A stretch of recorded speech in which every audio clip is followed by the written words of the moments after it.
সাকিবিয়ান তো অনেক সারা দেশে না, একটু তো প্রভাব ফেলবেই। সাকিব বাংলাদেশের সেরা প্লেয়ার তো নো ডাউট, বিশ্বের 1 নম্বর সেরা প্লেয়ার। সুতরাং সাকিব না থাকাটা তো অবশ্যই আমাদের সবার জন্যই একটা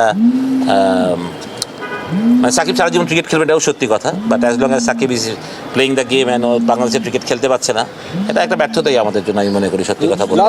কারণ আমরা সাকিব আমার কাছে সবসময় মনে হয় ডেফিনেটলি সাকিবের হয়তো পলিটিক্স করেছে end of this career, but সাকিবের সারা বাংলাদেশ সাকিবকে চিনে অ্যাজ এ ক্রিকেটার হিসেবে, বিশ্বসেরা ক্রিকেটার হিসেবে, ওর উত্থান ক্রিকেটার হিসেবে, ওর সব ক্রিকেটার হিসেবে। সুতরাং পলিটিক্স করেছে, কতটা অন্যায় করেছে এটা আমি বলতে পারবো না, বাট আমরা ওইটুকুও 8 মাসটা ওরা এত বড় লম্বা ক্যারিয়ারের কাছে মিলাই ফেললাম, এটাই আমার সবচেয়ে বড় লাগে যে ওরা এত লম্বা ক্যারিয়ারের সাথে 7টা মাস আমরা করতে পারলাম না। সাকিব বাংলাদেশকে এত কিছু দিয়েছে, তো সেখানে যদি আমরা একটু বিচক্ষণতা বুদ্ধি দিতাম, আমার মনে হয় যে দেশের একটা প্লেয়ারও দেশের সবচেয়ে বড় টুর্নামেন্টটা খেলতে পারবে না।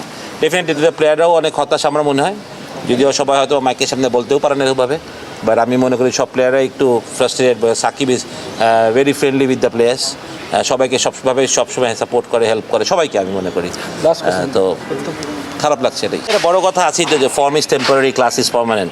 তো Liton is a class player, তো আমি মনে করি যে ডেফিনেটলি ওর একটা ব্রেক দরকার ছিল, ব্রেক নিক। আমি মনে করবি যে ডেফিনেটলি ওর মধ্যে সেই অ্যাবিলিটি আছে, তো ঘুরে দাঁড়ানোর সেই রকমই প্লেয়ার যে একাই ম্যাচ জিতাতে পারে। তাই বিলিভ ওর গুড টাইমসগুলো আমাদের সাথে এবার হবে, ও সেভাবেই দলকে ব্যাটিং এলে আমি মনে করি he is our main strength.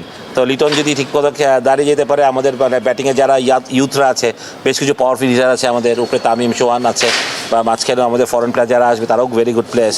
তো আশা করি আমাদের batting will be very very strong, সেটা অবশ্যই। আর আমি মনে করি যে মানে লিটনেরও মানে যত খারাপ সময়টা মনে হচ্ছে ফেলে এসছে ওয়েস্ট ইন্ডিজে, অনেক দূরে ফেলে এসছে, সুতরাং এখন ভালো সময়টাই আসবে ইনশাল্লাহ। হ্যাঁ, লিটন যেভাবে শুরু করেছে সেভাবে তো অবশ্যই আমরা হতাশ বলবো, যে মন খারাপ লাগে লিটন রান করে না, কারণ লিটন রান করলে মানে দেখতেও ভালো লাগে, দলের জন্য খুব উপকার, বাংলাদেশ যেমন জিতেও। তো লিটনের যেখানে থাকার কথা ছিল হয়তো বা লিটন সেখানে নাই, এটা সত্যি কথাই, এটা এক বাক্যেই বলা যায়। বাট এমন না যে লিটনের গোল্ডেন টাইম শেষ হয়ে গেছে, হয়তো বা yet to come, best it to come. তাই বিলিভ করি যে লিটন হার্ডওয়ার্ক করে, সবই করে। কোথায় ওর প্রবলেম হচ্ছে সেটা আমি বলতে পারবো না, ট্যাকটিক্যালি আমার মনে হয় না প্রবলেম হওয়ার কথা, বিকজ ওর ট্যাকটিক নিয়ে অনেক কাজ করেছে। আমার এটা মেন্টালিটির একটা মানসিকভাবে হয়তো বা কোনোখানে হয়তো বা একটা ব্যবধান হচ্ছে, যে রান যেমন প্রেশারে থাকছে, সেই প্রেশার থেকে উঠে আসতে পারছে না। তাই বলে Liton is good enough player এই প্রেশার থেকে বের হয়ে আসার জন্য।